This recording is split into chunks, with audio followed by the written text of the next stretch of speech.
Right, welcome to another replay video. This was a game I played yesterday. Pretty fun game. It was an ace and a single flyout in the Vampire, which I'm still spading, so it's not fully modified, fully historically accurate.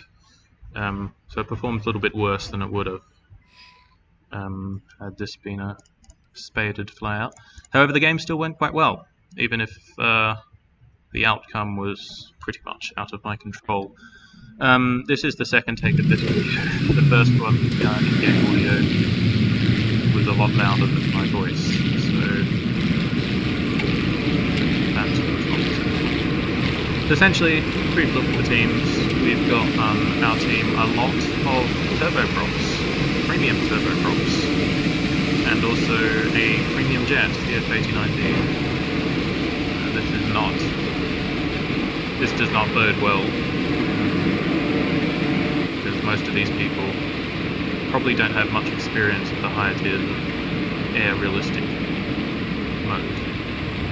And as you can see, as you will see shortly, they all die, essentially. So it's it ends up being a 1v6, yeah, and that's after I get a few kills. But I'll speed up the replay at this point a bit, because it's just taking off, getting to the battlefield, watching the team die. It was a fun game though. I had the game audio muted when I was actually playing, although it's obviously here in the replay, and I was just listening to music to chill out. Yeah, this guy's dead already, so... But yeah, I quite enjoyed the Vampire. This is the British Vampire FB5. I'm using stealth ammunition belts, so there's no tracers, which means it's a little bit more difficult to aim, but there is the added advantage that the enemy can't maneuver to avoid your tracers, which means that if you do get your aim correct, it's harder for them to do evasive flight. Sorry about that, I'm still on double speed. Essentially there was a big clusterfuck of about 6 or 7 enemies, and I'm not going to fly directly into that. That's just going to result in a non-profit situation. So I've got now, breaking away from this HE-162, I've got decent airspeed, building up a bit of altitude, get a bit of cockpit time because I'm safe at the moment, no combat. Got an AR, 234, high and fast in the distance. Just trying to evaluate how I can kind of whittle down the enemy team without getting gangbanged by 5 or 6 at once. So we do a brief head-on. My shots luckily are accurate. I did not know that guy was so close, so luckily the manoeuvring of getting the guns on target took me out of his guns. The HE-162 got pilot sniped, so I don't think I actually shot down the plane, but I killed the pilot, which is also acceptable. So at this point it's now a 4v8. Not good odds, but, you know, doable if you play smart. However, it's now 3v8. So at this point I'm a little bit wary because I have someone who's faster than me, higher than me, and more manoeuvrable than me in the front, so I deal with him at first. He tries to break away, but I manoeuvre, get the guns on target. And then I have another one to my left, so I have to keep an eye on him, make sure he doesn't kill me while I'm focusing on the other.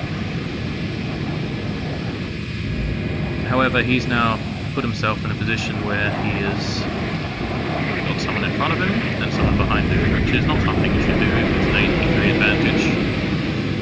So he goes vertical to try and break it off. I take a shallower climb to keep my airspeed, and then when he begins to stall, I do a rapid climb to get guns on target. Now, interesting thing about this is, as you can see, it actually connected with the plane quite a lot. It's superficial damage, but it was a pilot snipe, another pilot snipe, that actually got the kill, which says a lot about the Hispano Mark V shitty 20mm guns on this Vampire. You can make them work, but they are by no means lethal if you connect. Not reliably lethal anyway. So now I'm just kind of making sure there's no one on my 6. I'm communicating in the chat just via the quick radio menu, trying to say to this last teammate I have, since it's a 2v6 at this point, let's stick together, let's work together. So I say follow me, because there's no other way to communicate that in the quick chat. But he just speeds off, confident in his abilities, to 1v6. So I take a shallower climb to the left, and lo and behold, there is a 262 high and fast in the distance, which you can see there as a dot. He's not come up on my acquisition yet, but there he is. So now I have to figure out how to defeat an enemy in a superior plane, going faster than me with an altitude advantage, before the rest of the enemy team gets to me, and it becomes an overwhelming situation. So I let him take some shots. I want to bleed his speed, so I'm slower, but I'm more manoeuvrable and I have better acceleration. So if he bleeds his speed and we are on equal energy footing, then yeah, it'll be good. Managed to do a bit of last minute elevator work there to avoid those shots, as I realised that my turn was bringing him in range of his guns. And now begins the reversal. So speed is going quite low. It's a good thing that all the enemies are currently occupied with my last teammate, so I guess he was somewhat of use. But now it's time for this guy to die, so I can deal with the rest. I don't know how to get the full statistics in this area in the replay. It does show them in the main game. But at this point I've got about 250 rounds left and about 5 minutes of fuel, I believe. I started with 14 minutes of fuel and it's now been 8 minutes into the game. My last teammate dies because he's foolishly fighting 5 enemies at once. And I have to figure out what to do now. I've accepted my fate. I've got 4 kills. There's 5 enemies left. I'm relatively low on fuel, I'm relatively low on ammunition. I am not in the position to take advantage of a speed advantage. I'm not faster than any of them, although I currently have a high speed. That was tactical, what I just did. I went directly at them so they had to turn and bleed speed in their turn. So now I have a bit of distance, even though I was worried about that guy for a second, the Ho 229. I want to whittle down these last 2, so it's a 1v3, which is doable, even though I don't really have the ammunition to make it doable. Kind of annoying, I had to do 2 bursts. The second guy crashes on the runway. Incredible display of skill. And that was my last kill for the game. At this point I think I have 50 rounds left. So I'll put on double speed. He's catching up because he's faster. Well, he will be shortly. The third 262 is taking off. I don't know what happened to him. He must have been repairing, or I didn't spot him. Kind of annoying because it would have been a 1v2 if I managed to get him as well. And this is not a good position to be in, even though I have altitude. I can't make it back to the airfield to rearm and repair because they're faster than me. Put on the contrails. Was going to go for a head-on with him.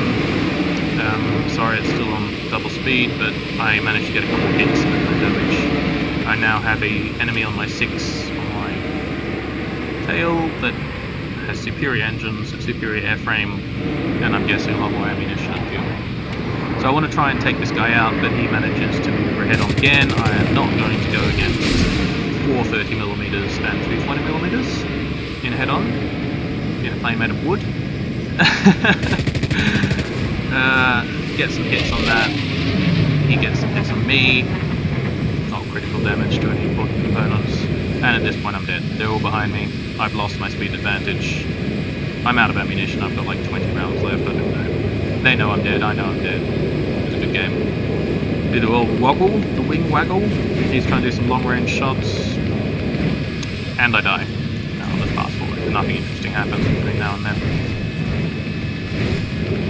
Maybe I can get back to the airfield. Maybe some of my allied AI units can distract them.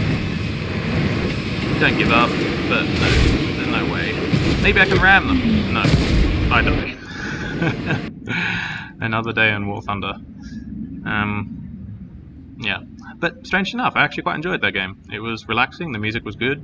Didn't have to hear the sound of jets and guns. I just got to fly, and it was good fun. And I think it could have been a lot worse. But yeah, thanks for watching.